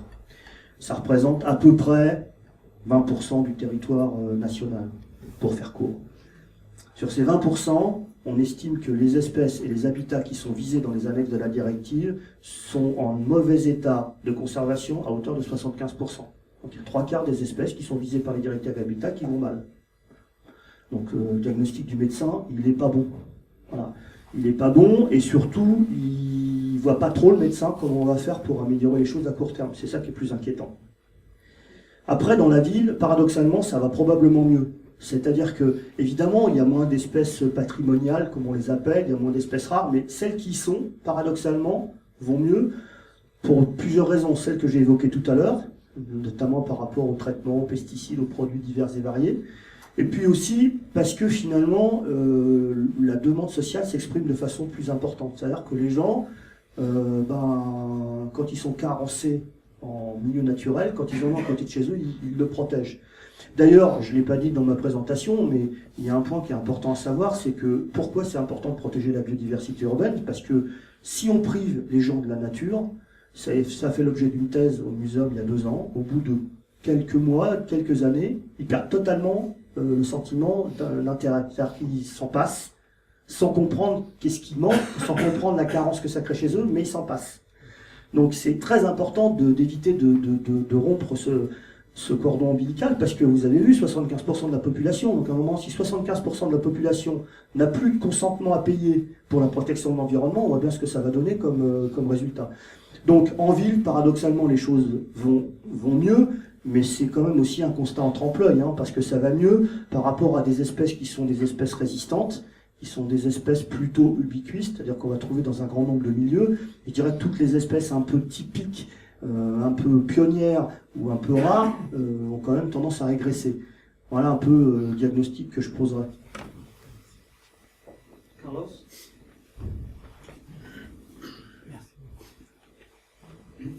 Merci. J'ai pris votre exposé un cours de route, j'avais l'excuse. Peut-être que vous avez déjà fait référence. Et sur 2 questions courtes. La première, la relation par rapport à l'eau dans les systèmes urbains de la biodiversité. Je vis pas mal des villes que j'ai visitées. Ça veut dire que l'eau joue un rôle non seulement pour les espèces, mais également dans l'interaction avec le climat pour rafraîchir les espaces urbains, diminuer les canyons urbains et un effet préventif caniculaire. Donc comme vous voyez cette partie. Et la deuxième, j'ai également visité il y a pas longtemps des quartiers construits avec de matériaux de type bois, bambou en particulier, des grands ensembles qui étaient absolument magnifiques, avec tout un tas de propriétés où on montrait que c'était tout à fait faisable de faire pas seulement la belle maison de campagne en bambou, mais que vous pouvez avoir un habitat collectif. Voilà, qu'est-ce que vous en pensez dans cette optique des biodiversités urbaines? Alors concernant la première question, moi, je suis tout à fait d'accord avec vous. J'en ai effectivement dit 2 mots sur la Seine. S'il n'y avait pas la Seine à Paris, à mon avis, les choses seraient encore beaucoup plus difficiles à vivre que ce qu'on vit actuellement, ne serait-ce aussi parce qu'on s'aperçoit que la Seine est aussi un vecteur de déplacement qui a été redécouvert récemment, mais bon, on peut aussi se déplacer sur la Seine. Ça peut avoir un intérêt pour désengorger des axes classiques, notamment routiers, autoroutiers.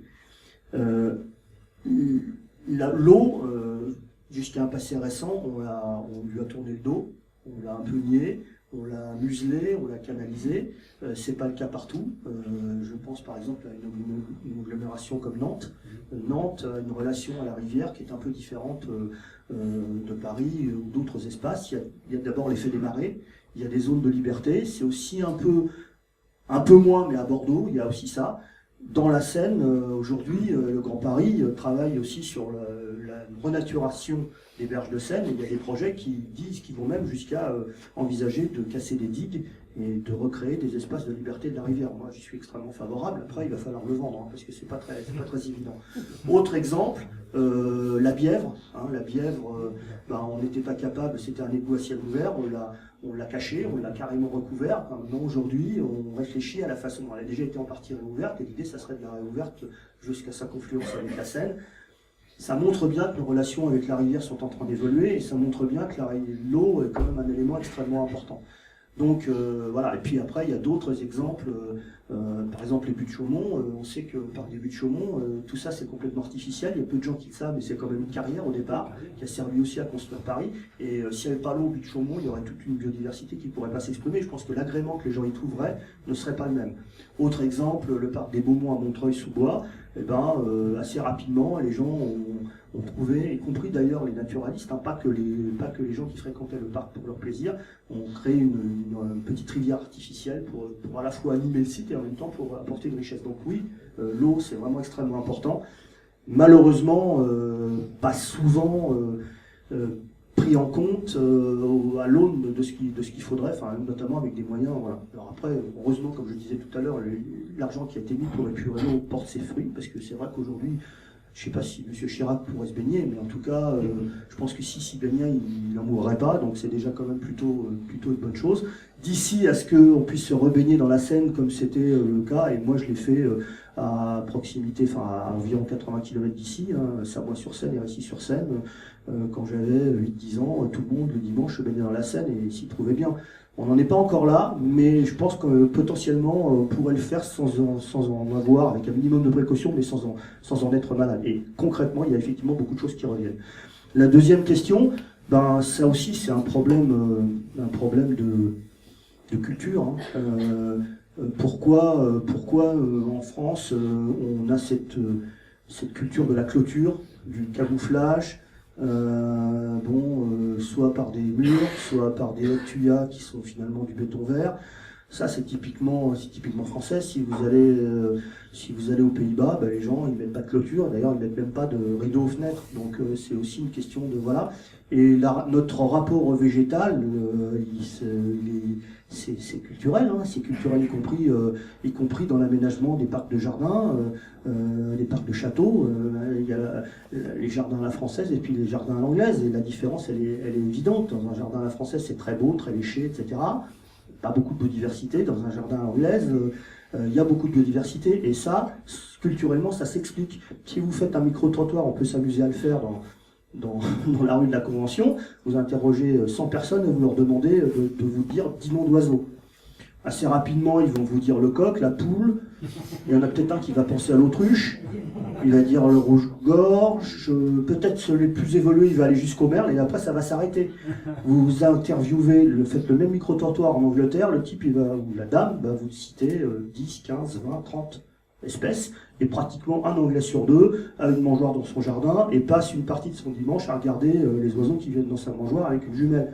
Évidemment, ça crée un rapport à l'environnement et un rapport à la façon dont on aménage son jardin assez différent, et ça c'est culturel. Et c'est vrai qu'il y a un tropisme nord-sud, c'est-à-dire que les pays du nord sont beaucoup plus friands de ce type d'aménagement et d'activité que les pays du sud. Peut-être parce que le caractère luxuriant de la végétation les fait rêver, c'est-à-dire que faut bien s'imaginer qu'un Anglais qui vient dans le sud de la France ou un Hollandais qui achète une résidence en Dordogne, pour lui, il est dans un environnement complètement... c'est comme si nous, on fait référence à la forêt équatoriale, c'est quasi ça. Donc c'est des gens qui ont besoin de cette luxuriance, qui ont besoin de cet aménagement, ils ont besoin de ce rapport, parce que quelque part, ils sont quand même dans des espaces carencés. Je pense que ça joue beaucoup dans la façon dont les gens conçoivent l'aménagement. Après, l'utilisation du végétal dans les techniques de construction, ça existait aussi chez nous, mais ça s'est perdu. C'est-à-dire que voilà, petit à petit, on y revient, de bois, de plus en plus, etc., qui est plus souvent du décor que pour vraiment la construction, mais petit à petit, on y revient. Est-ce que ça c'est souhaitable d'aller plus loin ? Moi, je sais pas répondre à cette question, parce que il faut quand même bien imaginer que, on en parlait tout à l'heure en aparté, la filière bois, ça peut avoir des conséquences tout à fait dramatiques. C'est-à-dire qu'aujourd'hui, on parle de changement climatique, mais si on est dans la filière bois, ça va être un drame pour le climat. C'est-à-dire si on coupe les arbres qui sont des capteurs de carbone et qu'en plus on le fait brûler dans des cheminées, moi, j'ai un peu de mal à savoir comment on va respecter nos engagements par rapport aux émissions de gaz à effet de serre. Donc, voilà, c'est assez complexe.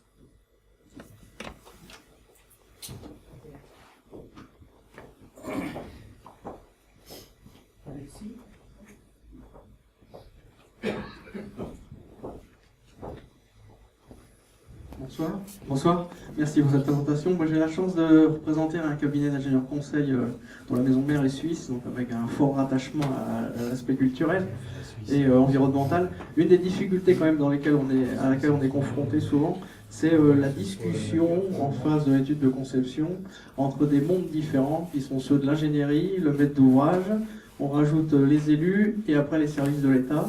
Et j'ai 3 exemples pour revenir sur ce que vous dites, là où il y a aussi un terme d'acceptabilité globale à mettre en œuvre, elle va assez loin. Vous citiez tout à l'heure le éviter, réduire ou compenser. Quelquefois on n'arrive ni à éviter ni à réduire, on cherche à compenser. J'ai un exemple en cours où je touche à une zone d'un triton très bien répertorié au niveau européen. Je touche une zone de 3,5 hectares. La seule réponse qu'on me fait, c'est il faut créer le double, donc 7 hectares.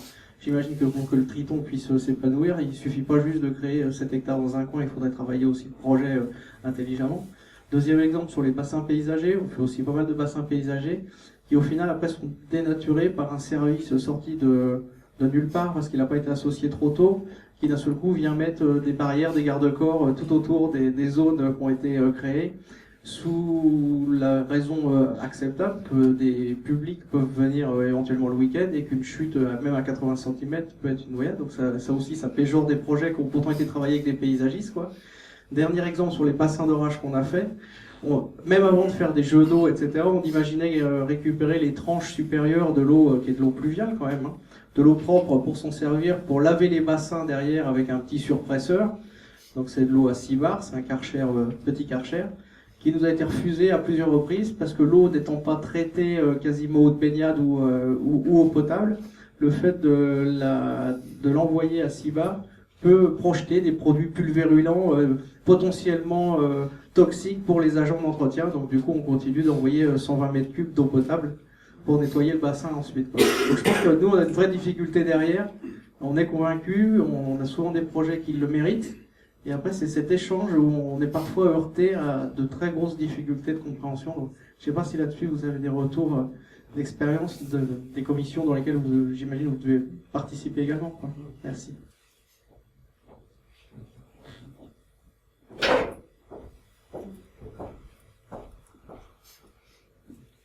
Bon, on sent que vous avez du vécu, donc j'ai à peu près les mêmes expériences que vous. Après, je pense que de toute façon, à un moment donné, il faut la conjonction de plusieurs choses pour réussir un projet. D'abord, il faut qu'il y ait des gens qui soient, entre guillemets, un peu des visionnaires. Et aujourd'hui, dans la façon dont l'aménagement du sol se produit, je pense que les élus, les maires, sont un point absolument déterminant. C'est-à-dire, s'il n'y a pas des documents d'urbanisme qui sont pensés de façon globale, avec surtout un état des lieux précis et argumenté, eh bien on va à la catastrophe. Or aujourd'hui, c'est quand même pas la majorité des cas. Il y a énormément de documents d'urbanisme qui sont produits à la va-vite.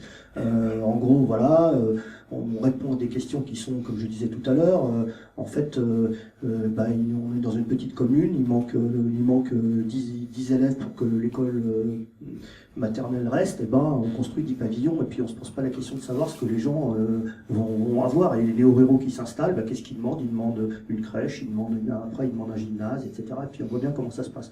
Donc ce qui est important, c'est d'avoir une vision globale de l'aménagement du territoire. Un deuxième point, à mon avis, un mot-clé très important, c'est la péréquation. On ne pourra pas avoir un aménagement harmonieux du territoire prenant en compte l'ensemble des problématiques et notamment celui de la biodiversité, s'il n'y a pas une péréquation entre les communes qui consomment à tout va pour se développer et les communes à qui on demande de protéger parce qu'ils ont eu, selon eux, la malchance d'être dans un endroit extrêmement riche. Ça, c'est vraiment un point extrêmement important. Comment on organise cette péréquation et qui paye quoi et comment on le paye. Ça, plusieurs tentatives ont été faites et il n'y a jamais rien qui a abouti. Je pense que c'est vraiment un frein. Ensuite, après, toutes les relations entre les différents acteurs, entre tous ceux que vous avez cités. Je pense qu'il faut qu'il y ait au bout d'un moment quelqu'un qui régule. Et dans un système comme celui dans lequel on est, logiquement, ça doit être l'État. Enfin, évidemment en lien avec les élus, mais ça doit quand même être au bout d'un moment l'État. Parce que si l'État n'est pas capable de mettre en place le système de régulation et d'application des textes qu'il produit lui-même, on voit qu'on va vers l'échec. Donc à un moment donné, les documents d'urbanisme ils doivent être visés et validés par les préfets. Sur le plan local, les administrations locales de l'État doivent mettre en œuvre les règlements et les faire respecter. Et à un moment donné, s'il y a un projet qui a été accepté parce qu'il correspondait à ce qu'on avait envie de faire, parce que les normes environnementales ont été mises en œuvre, etc., ben, il faut aller jusqu'au bout et imposer aux acteurs de le faire. Alors, moi, je constate effectivement au quotidien qu'il y a des difficultés. Par exemple, il y a des difficultés avec la corporation des paysagistes. Il y a encore assez peu de paysagistes qui ont intégré réellement la notion de biodiversité telle que je vous l'ai présentée. On est plutôt dans le décor, on est plutôt dans l'agrémentation, et il y a même des gens qui vivent extrêmement mal l'influence des écologues qui présentent comme des ayatollahs verts, que voilà, c'est des relations qui sont parfois extrêmement tendues. C'est dommage parce que quand on arrive à se parler, et notamment quand on arrive à avoir un dictionnaire de mots, une sémantique où les gens se comprennent, on arrive à faire des choses extrêmement intéressantes. Par exemple, il y a des gens qui travaillent sur la phytorestauration, donc la capacité des végétaux à épurer l'eau. On peut tout à fait avoir le même résultat avec des espèces autochtones plutôt qu'avec des espèces qui viennent de l'extérieur. Il suffit simplement de dialoguer et de discuter. Mais c'est vrai que le ferment de la réussite, c'est quand même au départ quelqu'un qui a une vision pour son territoire et qui la met en œuvre.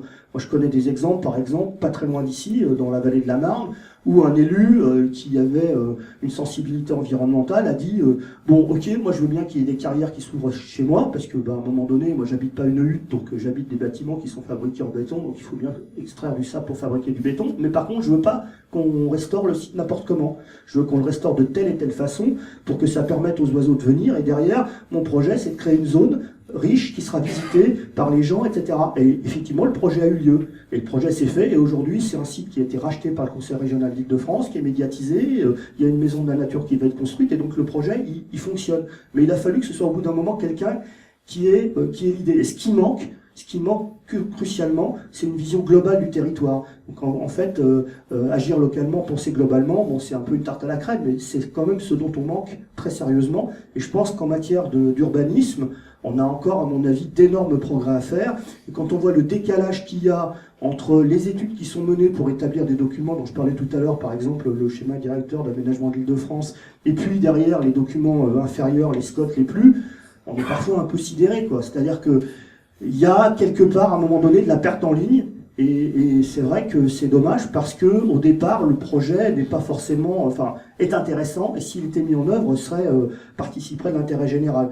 La difficulté, c'est que l'intérêt général, c'est très très difficile à exprimer, et que malheureusement, enfin, c'est pas un discours, je veux pas faire du poujadisme, ou voilà, mais c'est vrai qu'à un moment donné, on a quand même aujourd'hui des élus dans des petites communes qui manquent de réflexion, qui manquent d'appui et qui ont des visions extrêmement court-termistes de l'aménagement de leur territoire. Or, c'est quand même à ces échelles-là que les choses se passent, parce qu'on peut avoir la meilleure conception du monde. À un moment donné, un SDRIF, ça s'interprète, et du coup, parfois, on voit quand même des choses qui sont évidemment pas tout à fait souhaitables.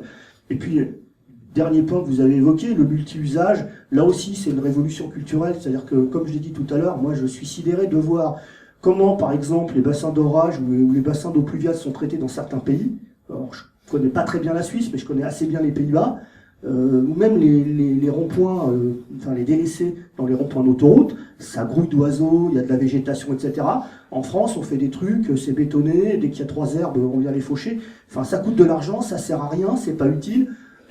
Pourquoi il y a cette différence de culture, je sais pas. Mais en tout cas, il y a vraiment un vrai problème qui est l'absence de mutualisation, et alors en interne au niveau national, mais aussi à des échelles plus importantes.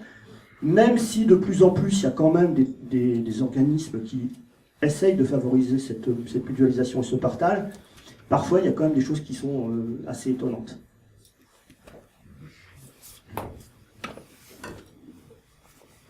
C'est bon? Pas d'autres questions? Ah, c'est une. La dernière, parce que je crois que tout le monde... Alors ma question c'est pourquoi la biodiversité est nécessaire en ville et en quoi elle serait bénéfique pour ses habitants?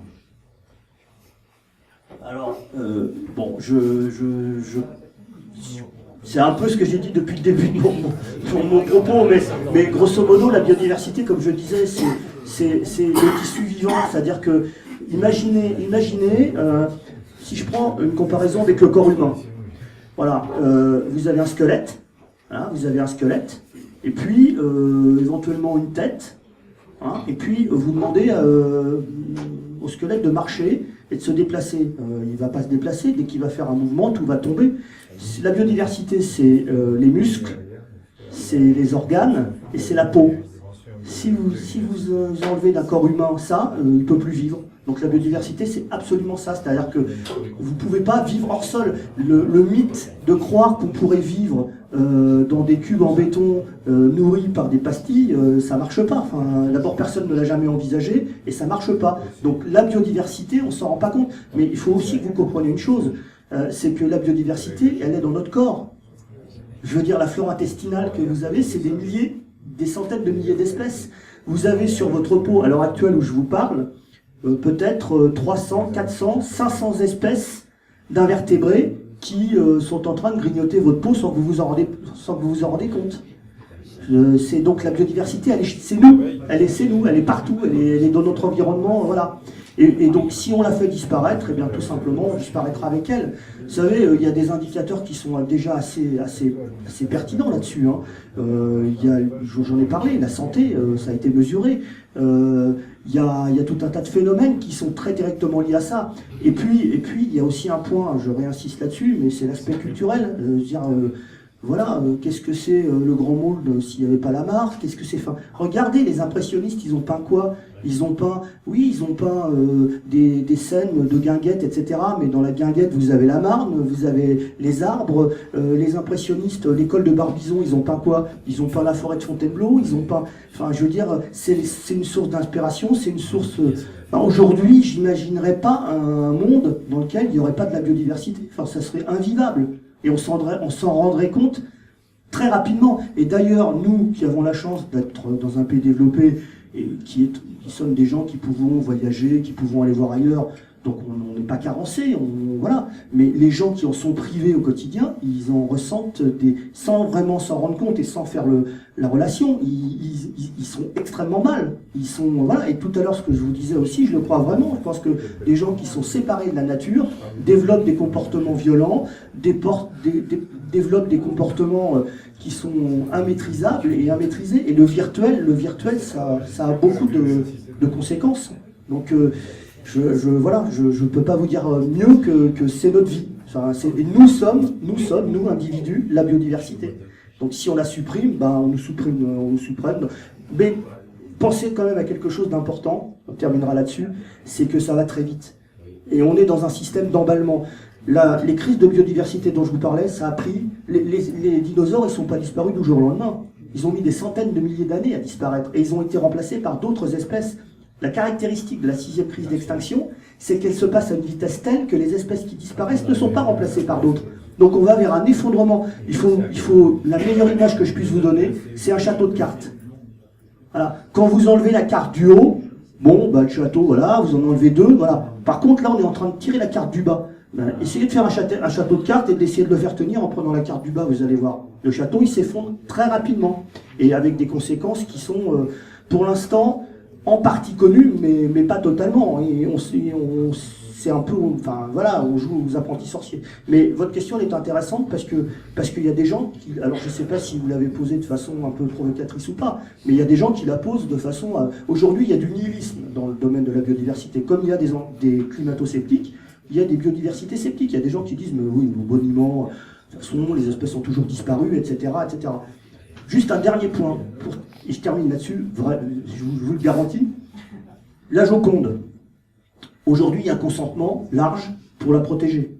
Ça coûte énormément d'argent, la protection de la Joconde, le gardiennage, les lieux, etc., etc. Bon, la Joconde, demain, elle brûle. On ne le dit pas aux gens.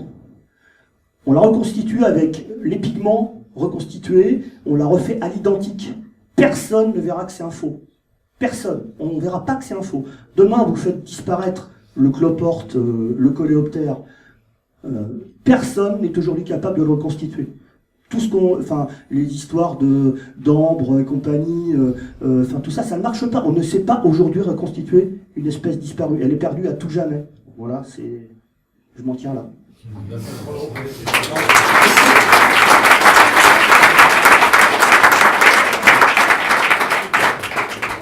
Merci à tous.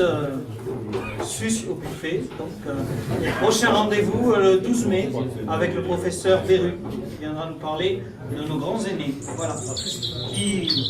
Nos grands aînés qui formeront 30% de la population dans les années 50.